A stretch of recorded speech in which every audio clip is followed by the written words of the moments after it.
ሽቶ እንደ ባህል ያለበት ደረጃ ምን ይመስላል?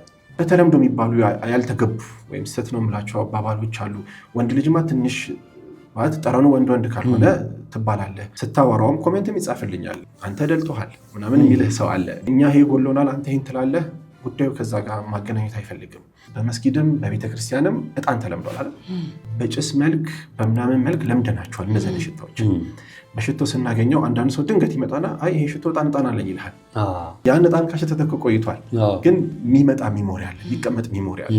አንድ ገጠመኝ ልንገርህ። አንድ ከስተመር መጣና ቆንጆ ሽቶ እንደሚፈልግ፣ ለባለቤቱ ጊፍት መስጠት እንደሚፈልግ፣ ጥሩ ሽቶ እንድሰራለት፣ ሽቶ ደግሞ አሁን ላይ ሰው እየተቀባውን ያለውን ሳይሆን ትንሽ ቆየት ያለ አይነት ነገር ምረጥልኛል። የድሮ ፐርፊውሞች ላይ የሚጠቀሟቸው ሞለኪውል ያለባቸው ሽቶዎችን ሰራሁለት።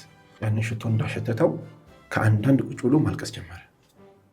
በጣም ደነገጥኩኝ። ሳይነስ ኖሮበት ረበሽኩት ወይ የሆነ ትንፋሹ ተቆራረጠ ወይ? በጣም እጅግ በጣም የወዳት ልጅ ነበረች እና እሷን ለማግኘት ተቀጣጥሮ ስትመጣ የአክስቷን ሽቶ እየሰረቀች መታ ነው የምትቀባው። እና አሁን ቅጽበት ያሸተትኳት ሽታ የዛሬ 20 ዓመት ወሰደኝ እና እነዛ ሁሉ ሚሞሪዎች መቶ ድቅም ያሉት ትዝታን የመኮረኮር በቃ ኮረኮረኝ። ለካ አልረሳኋትም። በአንድ ሽታ የ20 ዓመት ታሪኩን በ30 ደቂቃ ነግሮኝ ሄደ። በጣም ይገርም ነው እና በጣም ሚሞሪ አለው። ይህንን ሚሞሪ መኖር ይፈልጋል። አየው ሽቶ ለመባባል አይደለም ሽቶ የምንቀባው።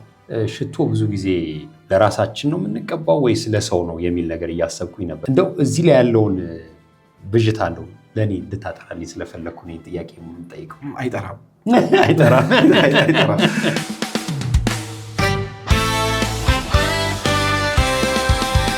የፕሮቶኮል ጉዳይ